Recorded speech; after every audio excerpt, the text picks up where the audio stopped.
traveling around, Yeah. staying in nice Yeah, hotels. Oh man. Yeah. Well, okay, we'll just get started here, just being conscientious of your guys' time. Definitely. Yeah. Welcome, Brian. Thanks for joining us. Yeah, happy I to. appreciate to have you here. So Yeah, I I'm guess excited. one thing I is kind of curious about is like how are you feeling about your performance from yesterday? To be honest, I don't feel too terribly bad about it. It wasn't my best performance or like the performance I wanted, but I put up numbers in the snatch that I'm still excited about, even though they got called a no lift. That 117 felt great, to be honest. Just with that little tiny elbow twinge that cost me. But it felt like a good lift, so I'm excited that that's like becoming more consistent and regular in those upper numbers. Clean jerk didn't exactly go my way, but to be honest, those are just some small things that I could easily fix that day if it gave me another opportunity. So I'm not too disappointed in it. Obviously not the best total I put up, but overall I'd say it was a pretty decent day, and it was a good learning day at least. So yeah, really solid performance, man. Oh, thank you. Yeah, it was funny yesterday. We were watching the videos of that snatch. And Mark was just saying, I thought you got robbed. Just got robbed. Yeah. To be honest, because that happens so fast, that like little elbow twitch. Yeah. I don't know if people were being nice or not, but a couple other people said the same thing too. I went back and watched the video as well, and I could see a little bit. I was hoping maybe they could have gave me one way light just to be nice or something. I think like the judge on the side might have. Maybe they're just super sharp or something. Yeah. But yeah, it was a good overall day. That's good to hear. Yeah. Right on. So we're just going to go through our list of questions that we got for you here. But could you kind of give us like just a brief, take us through your athletic career, kind of how you started, what your first sports were, and kind of how you ended up in weightlifting? Sure. Yeah. So I guess I started my, what we could call athletic career when I was 3. I started in gymnastics. My mother gave my dad a choice between that or dancing. So apparently my dad took the best of the two evils and went with gymnastics. And I did that until I was about 15, 16 years old. Did that sport, and along with that, the other dominant sport was wrestling. Right. So those were my 2 main sports. Other than that, junior high and stuff like that, I did basketball, some track and stuff like that, but mostly it was those 2 sports. Once my gymnastics coach moved when I was 15, wrestling took completely over. I won state in North Dakota twice, became a Triple Crown All-American in wrestling in high school. Did all that. Went off to college, wrestled there at Division II school at Minnesota State University Mankato. Wrestled there for 5 years because you get the 1 redshirt year. Did that. I attempted to try out for the Olympics in Greco-Roman wrestling in 2012. Failed miserably. And that was my retirement from wrestling. I took about 2 years off of any athletics at all. I enjoyed it immensely. And then my girlfriend decided that if I didn't get off my butt and do something, she was going to lose it. So that is when I decided to join CrossFit. One of my college wrestling buddies thought I'd be good at it. I had good endurance. I was strong for my size. You'll have fun. You'll enjoy it. Sounds great. So at the time, I was living in Fargo, North Dakota, and went to the one of 2 CrossFit boxes there. When I guess CrossFit was really booming about that time. It was about 2014 or 15. So it was really popular. So I started doing that. I did that for about 6 months or so, and started wanting to do competitions, be competitive, and have the goal of regionals. Well, also the goal of regionals might have been a big reach for me. 5'2", I think at the time I weighed about 120 pounds. It was a big reach, but I went to some competitions and I would do fairly well. Like I said, my endurance was fantastic. If you gave me a chipper, it was an automatic win. I was like, thanks for the free one. But if you put me on a rower, that was a disaster. And wall balls weren't exactly my friend. And then of course every competition has a max lift. You always see at least one. So even though I'd lift like double my body weight and stuff like that, I lifted 200 pounds, but so did the 220-pound behemoth standing next to me Yeah. also lifted 200 pounds. So Yeah. I'd be being able to pack for those. So my box coach could tell I was getting a little frustrated with some of the competitions and stuff like that. So she recommended that I would do a weightlifting competition. Go ahead, try it. You would lift good for your size. You'll have fun. Yeah. You know. So I drove from Fargo, North Dakota to Rochester, Minnesota, where I did my first weightlifting competition at the Minnesota Open. Yeah. I had no idea what I was doing. I didn't know what counting attempts were. I didn't know what warm-up really was. All I knew is when they call my name, I go and lift the weight. Yeah. And that was the plan. Oh man. And that is exactly what I did. Yeah. I had lifted the exact qualifying total for the AO finals. Yeah. I believe it was 168 at the time. Oh wow. So Yeah. narrowly made it. My lifts were about as ugly as you could ever imagine. I did the no hook, no contact snatch. Very impressive. Old school, yeah. Yeah, you Nice. know. Yeah. And pretty much the same thing for the jerk. Yeah. With a very ugly back leg extension. Qualified, Yeah. which was great, and then I went to AO finals. I did what maybe you could call a weightlifting cycle in between that time, which was me just maxing out after a WOD. Yeah. Every day. I'm gonna max one of the lifts every day. Yeah. That was that. So went to AO finals. Still no coach. Still didn't do my research. I don't know why. So I still don't know what counting attempts is. I had no clue. Yeah. But when I go in to the back room and everybody's in there and they're all with their coaches, some people have 2 or 3 or Yeah. whatever, and I just walk in and I'm like, I'm in the wrong place. Luckily, my coach still now today saw me basically just standing in a corner, huddling, I don't know what's happening. Comes over to me and asks me if I need a coach because he had seen me at my first competition. Right. Yeah. Asked me if I needed a coach. I said absolutely. I have no idea what I'm doing. And he coached me at that one. I ended up taking 5th, so not too bad. Mm-hmm. And then that was it. We've been together ever since. So Mm-hmm. Wow. I guess you said brief, but that wasn't very brief. But No, that was totally Thorough, that was good. yeah. Yeah. Brief and thorough. We like that. yeah. So that's kind of how I got in. Yeah. So for that period of time that you were self-taught, you just kind of did your own, I guess, programming. As you said, you maxed out. Yeah, it was the Once in a most while. Bulgarian thing you've ever Yeah. seen. Yeah. With a WOD. Yeah. I still did CrossFit every day when I did that little brief amount of time. Yeah.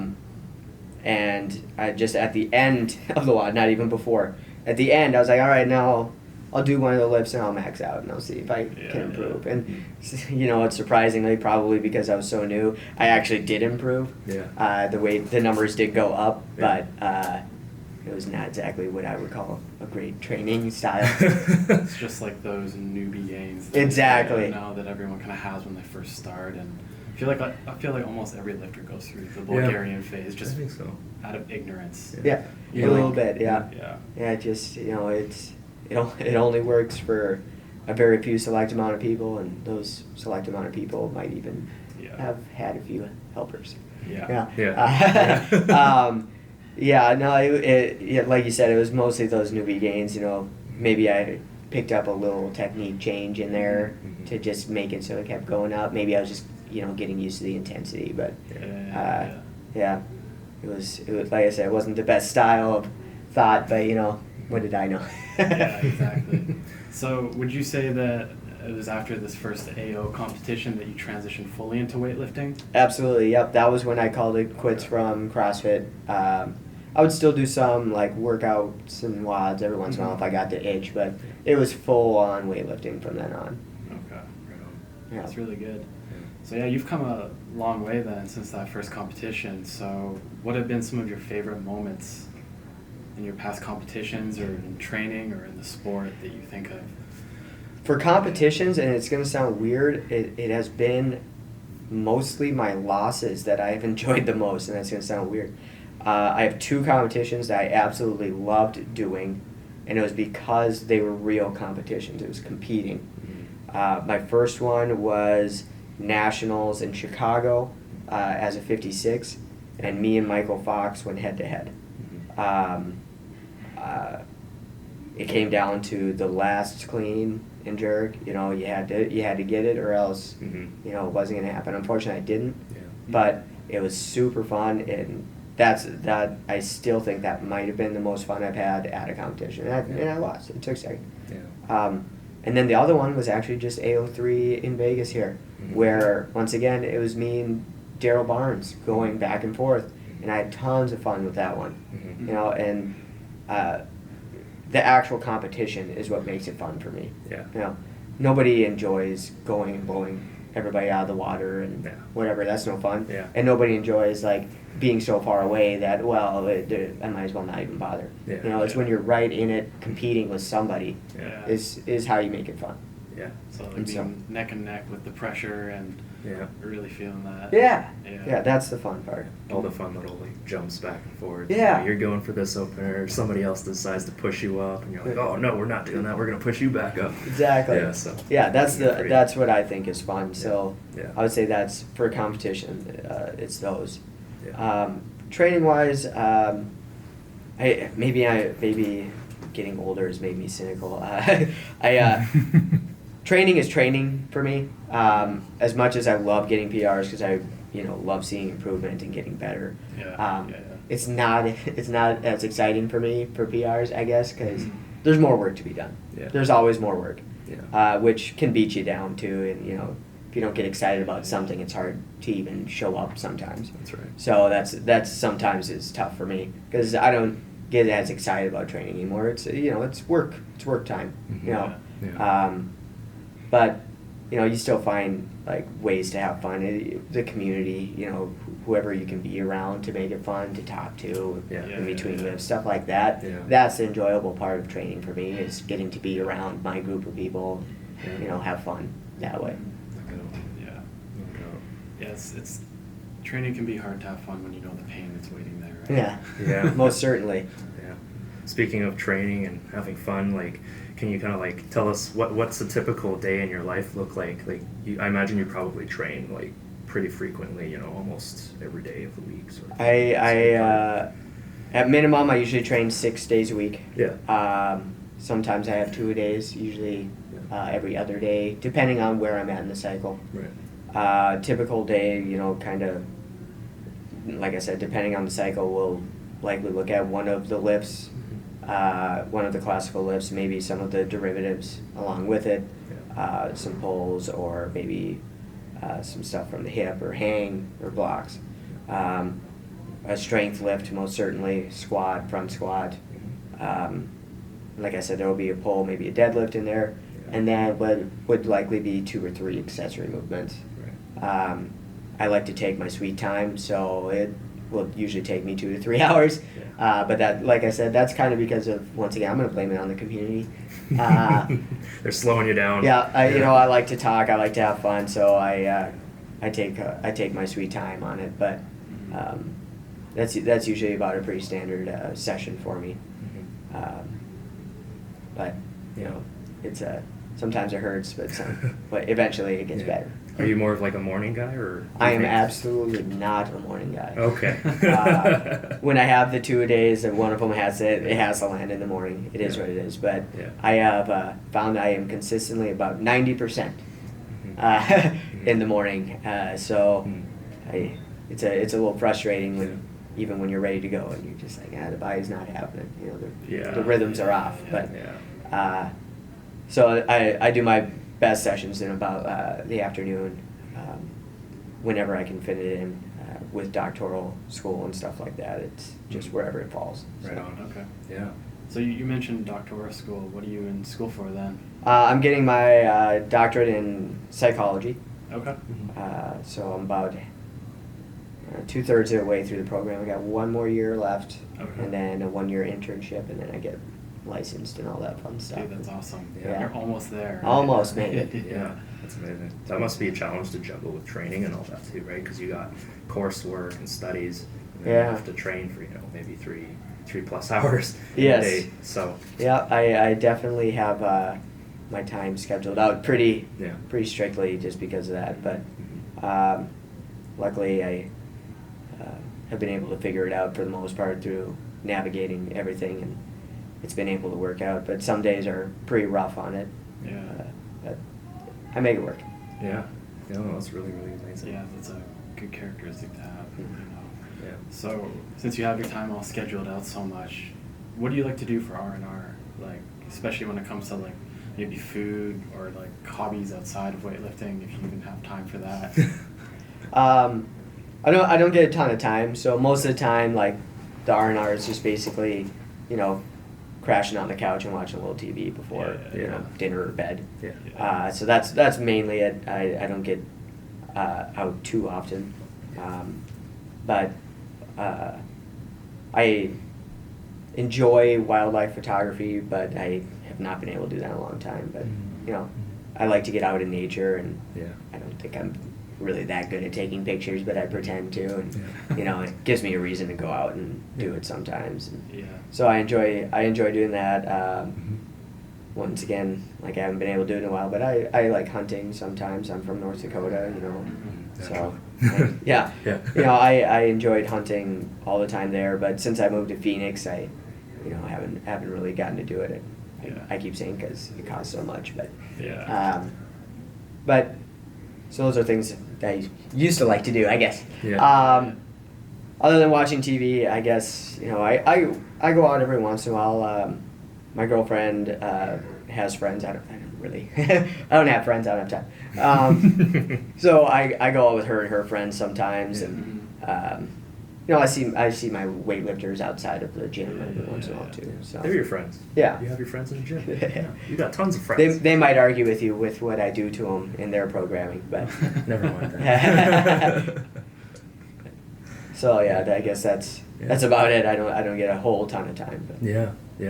Do you do a lot of reading in your time, if you have any, or I guess? I try to do some reading every once in a while if I can get like some reading in for weightlifting programming, especially. That's what I enjoy about like my coaching. I like coaching in person, but I really like the programming part of it. Yeah.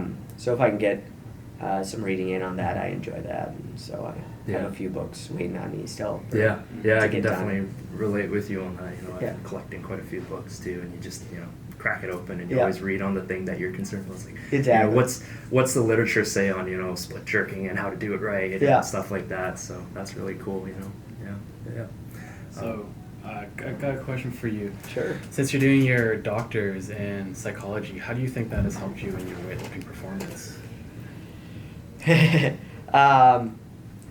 It's tough to say. I'm not sure if it has helped me too much, Yeah. but I think that's because I had an awesome athletic background with some coaches that taught me how to be prepared well before I got into psychology at all.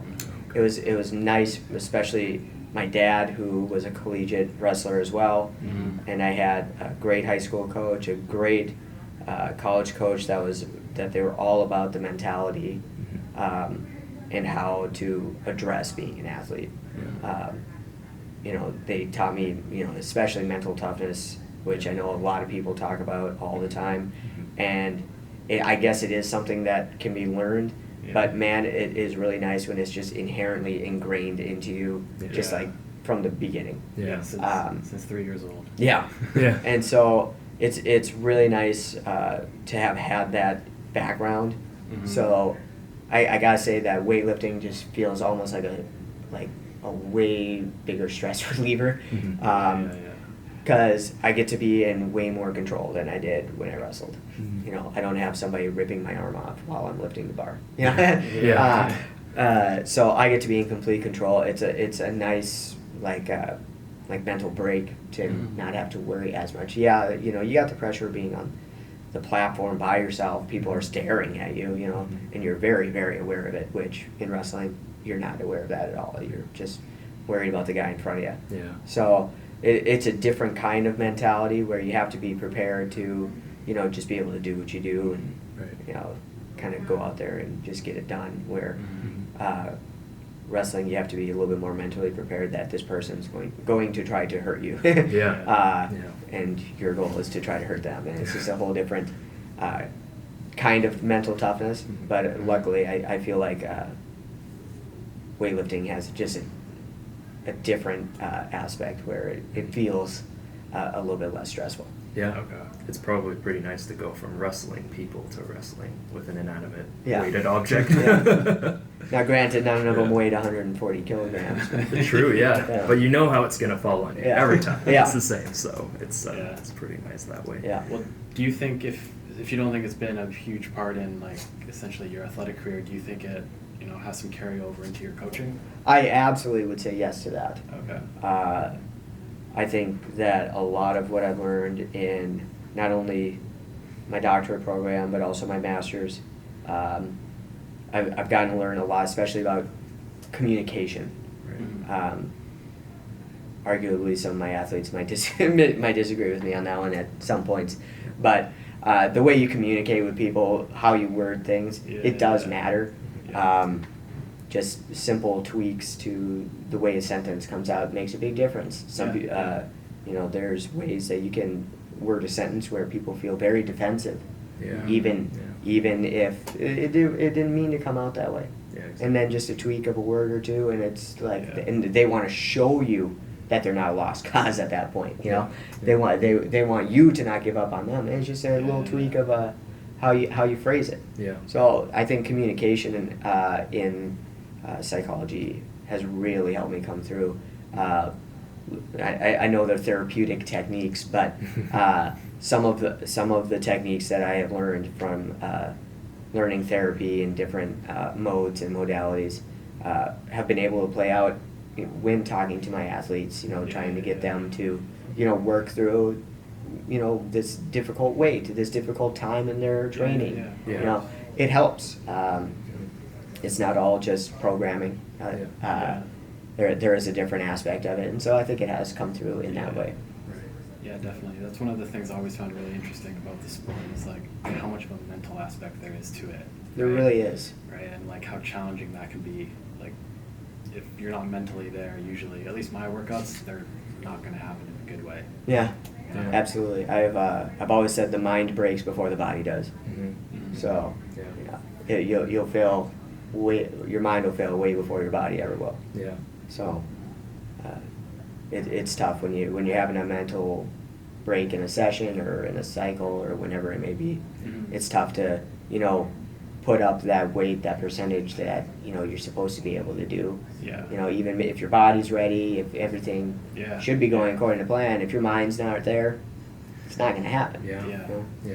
Like, I think I don't know, I might have read some literature or something, but I sincerely believe that, if you go up to a weight and you already don't believe, like you're like questioning, oh, I don't know if I can do it, like the chances of you actually making that lift have dropped substantially. Like, it could have been like a 90% chance of success down to like, 30, 20%. It's crazy what your mentality does to your lifting. Well, absolutely.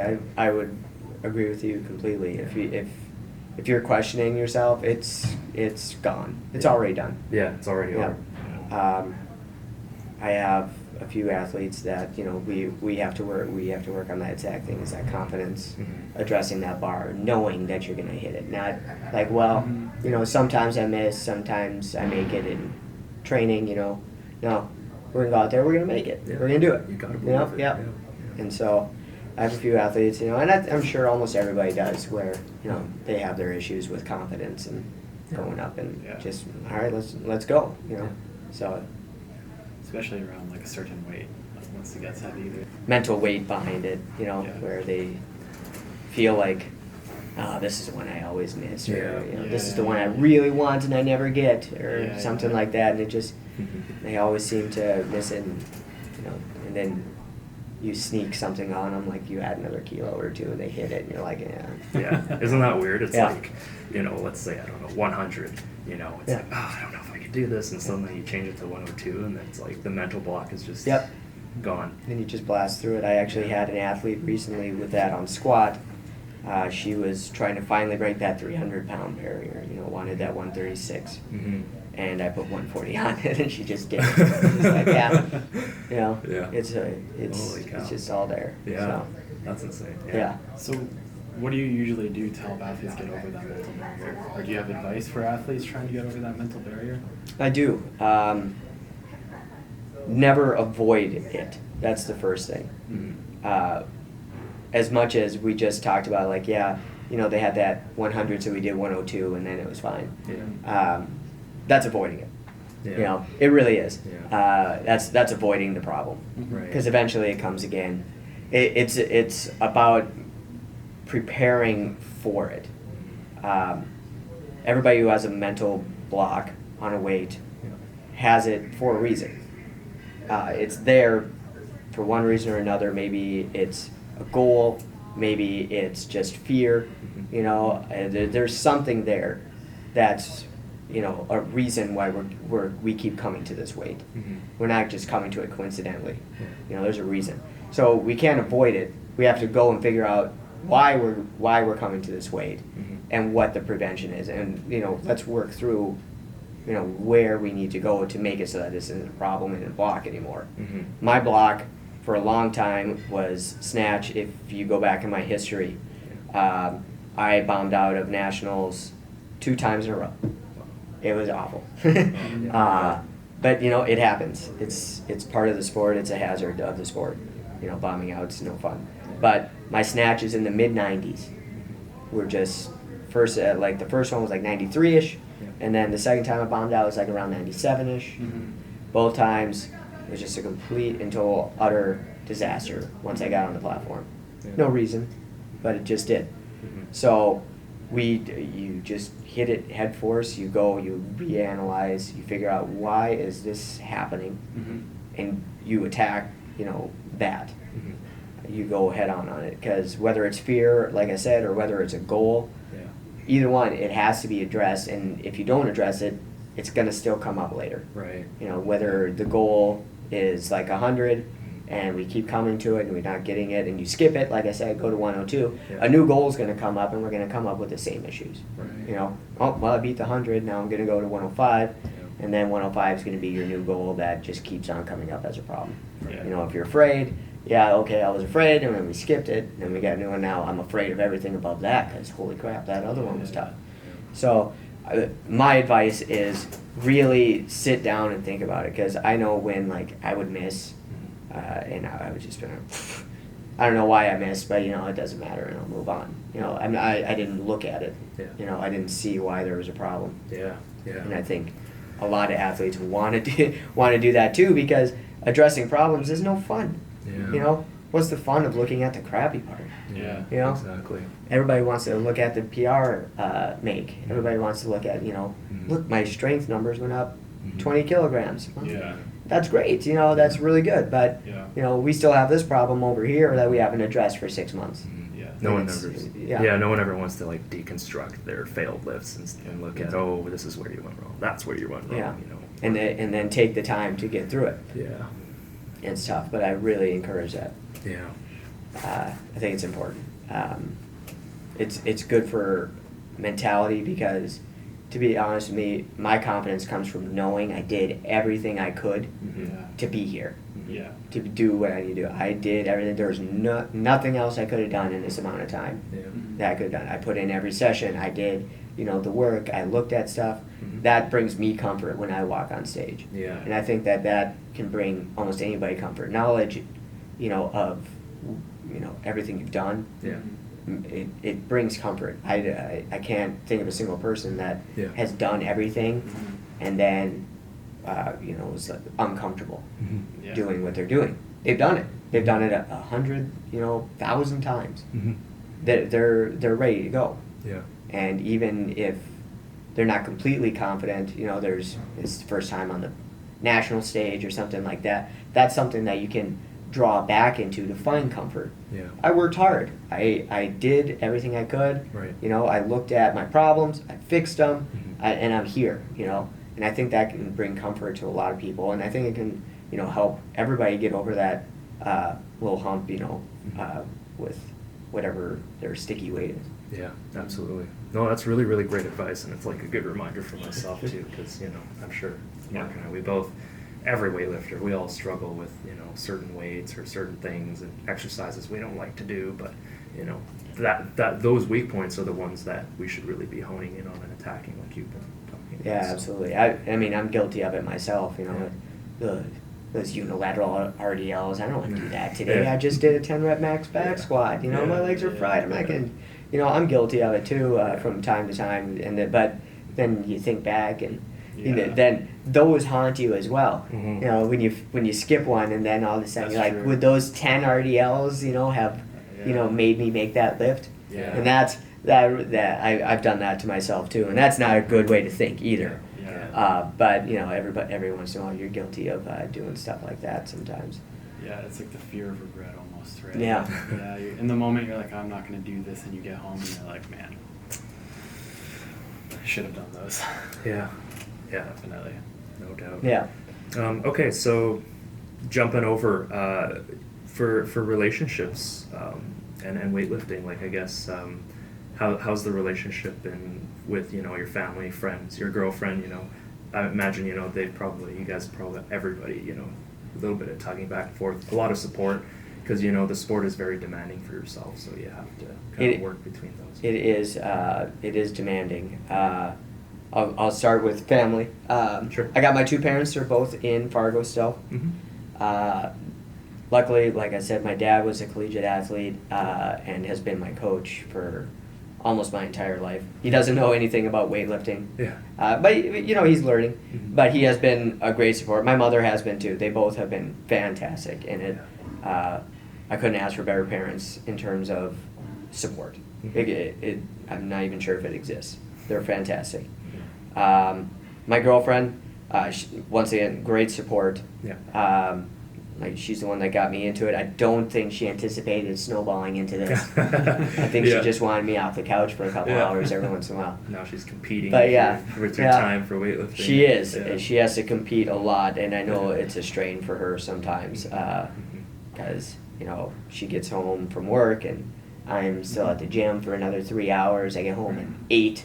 I have dinner and now it's time for bed. And we do it all over again, and I know that's tough for her, and it's tough for me too because I'd like to spend more time too. But she's been really good about supporting, and she's here, and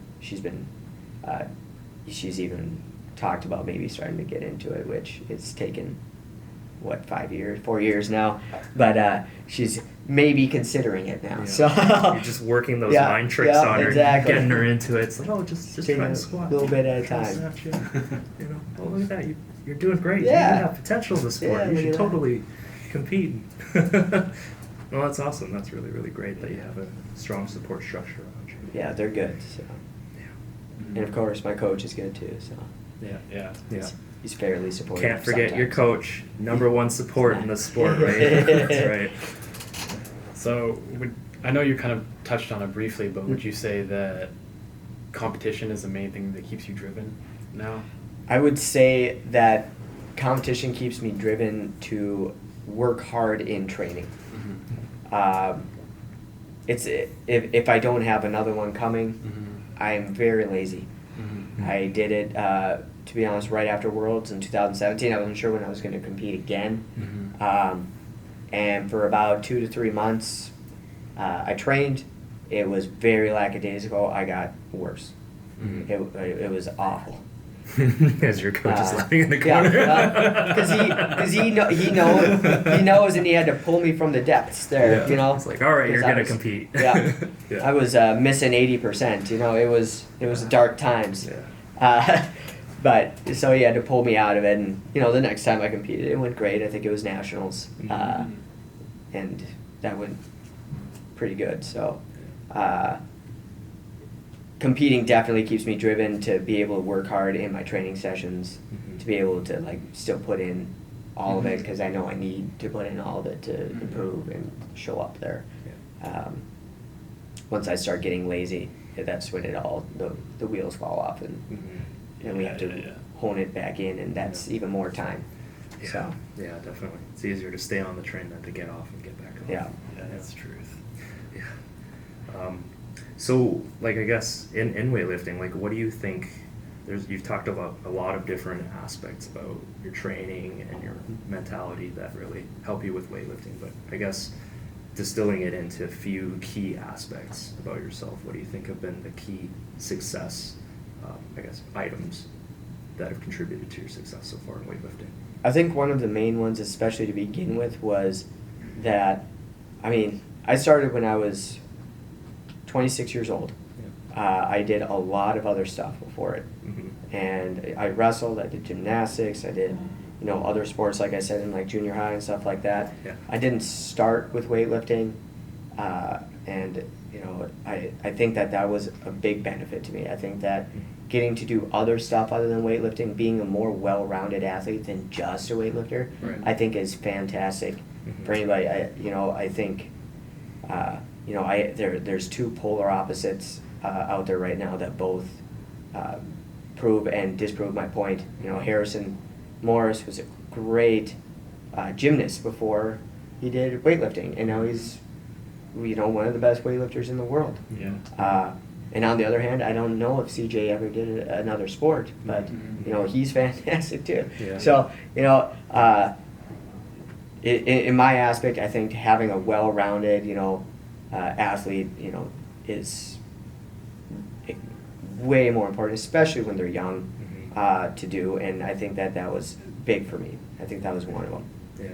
Yeah. Like I said, I don't have a huge support system, but a nice support system is nice. I have had terrible days. Mm-hmm. I have had days where I didn't really, feel like doing anything at all. Yeah. School was stressful, and I don't feel like going to school tomorrow, nor do I feel like lifting.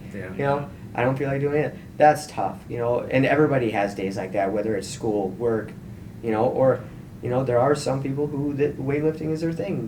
That's all they do. They have a gym and they weightlift. And right. I guarantee you that they probably still have days where, like, I don't feel like even looking at that gym. Yeah. Yeah.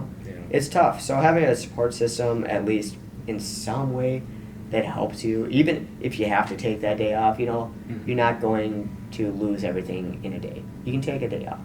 And I think that's important for people to realize too.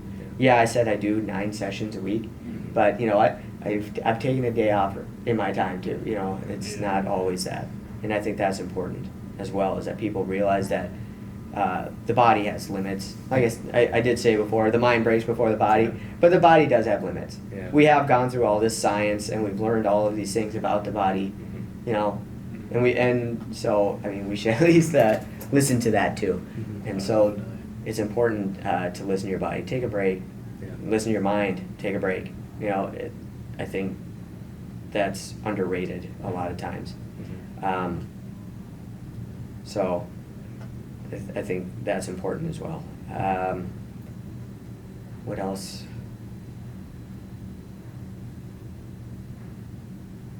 To be honest, the determination to accomplish a goal has been huge for me. I really stink at quitting. Yeah. I'm really bad at it, which thing. I think it's a good thing. But sometimes it's to my deficit as well. Not knowing when to quit. Yeah. So I think that having the determination to accomplish a goal, really, if that means writing it down and putting it on your mirror for some people, great. Yeah. If that means writing it in a notebook, great.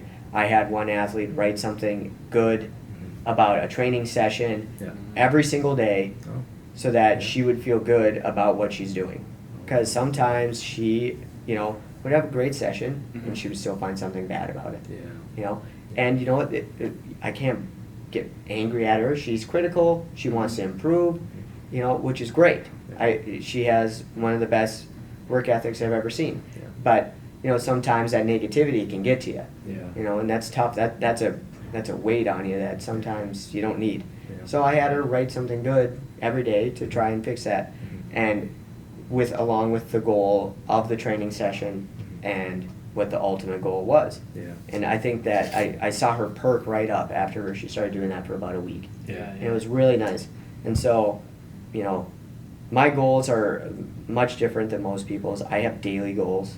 I really don't have long-term goals. I've never liked long-term goals for me. A lot of people do. That's what they need. Yeah. I have a competition coming in 3 or 6 months. What am I going to do today that will get me ready for that? Yeah. That's what helps me. I'll believe that it will add up to something. Yeah. I'll have a fun goal, like I want to clean and jerk, 150 or whatever it may be, and that's great. But my ultimate goal is, okay, today I'm gonna work super hard. I got this, these snatches. I'm not gonna miss any of them, or I'm gonna work on whatever the one technique thing is that I should be working on. I got the back squat. I'm going to do, because most of them are rep maxes or daily max kind of stuff. I'm going to beat what I did last week. And that's kind of how I keep motivated throughout the entire cycle, and I think that works really well for me. For some people that does not, and it weighs. That can weigh on you too in a different way, because if you don't accomplish those goals 4 days in a row, man, the 5th day is going to be a tough one. So it can go both ways. So I think I think you said briefly again, and I went a little long, but I would say that's me. Yeah, no, but it's really relatable. Like, I know there's, the negativity bias is real. You look at every day and it's easy to be critical and think, oh, I didn't do this day, I couldn't hit that weight that day, my program, I can't even keep up with it. But, even the comment you mentioned to one of your athletes that, to tell her to write down a positive note for every day, that's like a reminder of the one thing that you did succeed in. Yeah. I think that's something that for like all of us, it's easy to forget. So sure is. I mean, like I said, I did those 2 bomb outs at nationals, and I couldn't have gave you a positive thing out of that day if you put a gun to my head and asked me for it. It's like, well, I have no idea what the positive thing was. But some days are tough to even pull that out. But I think it's important, even if it's. I've had her write learning experience. Nobody likes that phrase. Yeah. Well, it was a learning experience. No, that just means I did bad. Yeah, it feels like a cop out. But sometimes it is if you can learn. Sometimes you could say, oh, it was a learning experience, and if you don't learn anything, well, no, it wasn't. It was just time wasted. So you really got to look for what did we learn? Was it a bomb out because your snatch technique is freaking terrible? Well, yeah, mine was. So I learned that, and then then we can call it learning. If maybe you bombed out because I hit this weight all the time, my technique was on, but crap, I cut a lot of weight, and I'm tired, and it just wasn't happening. Well, then we learned that. Guess what? We're going to do a weight class, or we're going to do a better cut, or we're going to do better nutrition. There's stuff you can learn even when it's not right in front of your face. And sometimes that's important too. Is you gotta find it. So. Yeah, I would agree with that. So do you have any, bit of a random question, but do you have any like weird quirks about yourself? When it comes to training, any weird like habits or rituals? Well, I guess there's a few. I have for the past, I don't even know how long, worn the same clothes at competition. Still do. Other than actually this one, because I wore a different hoodie this time. Oh, it's not that weird. We all do that. Everyone does that, right? Normally I wear the yellow one that I forced my coach to give me off of his back. After nationals my first time. I think so. Yeah. We were in the airport waiting for our planes, and I'm like, I want that. And I made him give it to me. And I wore it. I have worn it at every competition since. And almost every time I do a legitimate max out at training, I'll still wear it. I wear my Superman T-shirt that my father gave me. Oh yeah. Always wear that. Sentimental value. Yeah. It means something to you. Yeah. Yeah. Recently, I started wearing it under my singlet because of the new Pyros bars. And so, you can see me wearing it in clean and jerks now. Right. But yeah, so that's I guess maybe one of my quirks is that I usually wear the same clothes. In training, I'm trying to think. I guess the weird quirk, and maybe it's a weird quirk, I don't know, because my athletes complain about it. I like to listen to country when I lift. You're one of those. Yeah, I am one of those. I try to have a logical reason behind it. Sure, yeah. What I like to say I do enjoy the music, but what I try to say is Yeah. that music shouldn't affect how we lift. I agree. Yeah. It's a crutch that we depend on sometimes, Mm-hmm. and not all. And I had to have this conversation with one of my athletes yesterday. Yeah. Not everything goes perfectly in competition. Yeah. Man, is that true? Yeah. You know, Mhm. all of a sudden we're up. You know, well, I haven't finished my warm-ups, Mhm. or we only get 10 minutes to do warm-ups, Yeah. or crap, we're gonna have to wave back down Mhm. and wave you back up, and hopefully by that time, Yeah. all these misses and all these attempts have gone through. Yeah. You know, Yeah, or you're gonna be yeah. sitting for 6 attempts. Yeah. You know, but we don't have enough time to go and do something for it.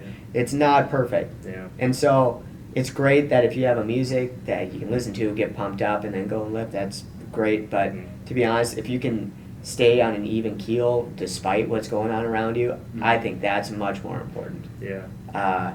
You know, like a mental state, I like to picture as almost a road. You know, you can go up and down a little bit. Mhm. Nothing's going to happen too much. You know, you can go over the lines. But once you start going up and down like this, and you're in the Right. ditch, and you're all over the place, Yeah.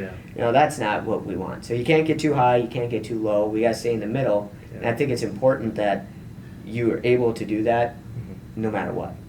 You know, you Yeah, don't I need know. music. We don't need, you know, everything to be perfect. I don't need my warm-ups to go exactly every 2 or 3 minutes. Yeah. You know, I don't need all that stuff. Yeah. I'd like it. Mhm. You know, it makes things easier. Mhm. But if we can stay on an even keel despite everything else, that's what you want. Yeah. You know, Yeah. because we don't want to derail the first sign of something changing. Exactly. You know, That's just and not if good. yeah, oh, my battery died and now I can't listen to my music. Now it's over. You know, wow. Yeah. It's over. You That's know, like- we haven't even started. You know, Yeah. so Yeah. that's one of my logical arguments for getting to play country. It's like I like listening to it, and it's not going to get you too excited. It might even depress you a little bit at Yeah. times. Yeah. You know, but you know, let's just stay on that even keel. Okay. And so that's one of my Yeah. reasons behind it. No, that's really interesting. You do it to make people tougher. Yeah. Yeah, to help strengthen their Exactly. resolve, you know. Yeah, because you never know, during competition the DJ might throw on some country. Yeah. Oh no, you know, like, Yeah. I can't do this. I I can't can't- lift yeah, I this. can't throw it. Can't work under these conditions. Right. So, all right, got one last question for you before Sure. we let you guys go here. I know you mentioned that you're not a man of future goals. You like to think day-to-day plans, but we're gonna throw that question. What are your future goals? All right. I guess just long-term That's plans. You know, right. your milestones. What do you I did try I did register for the Vegas competition coming up. I think it's in March, if I remember right. Okay. I'm not sure if I actually got accepted to it yet or not. I don't know if they've sent out like the confirmation. Okay. That might be my next one. Yeah. If not, I think it may be AO2 in Albuquerque, perhaps. Mhm. I know there's also another competition that will be in London. I believe is another bronze event. Mhm. I may try to register for that one as well. Okay. We'll see, you know, if I do the Vegas one or what ends up happening.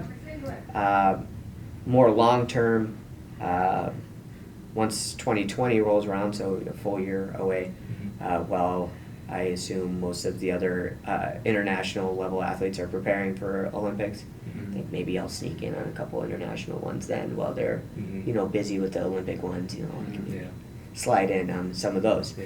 So for the most part, that's kind of the long-term plan. Hopefully we'll be able to keep the body working long enough for 2024. Yeah. Maybe make another run, we'll see. I am getting a little old, so we'll see how well the body holds up. Yeah. My athletic age is about 100 at this point, so Yeah, the years of wrestling and gymnastics take their toll, I'm sure. sure has. Yeah, definitely. Well, awesome. Thank you for your time, Brian. No, It's been thank you Thanks amazing. very much, man. It was I fun. really appreciate it. It was Yeah. great meeting you. Yeah, you too. Yeah. Yeah, thanks a lot, guys. And I got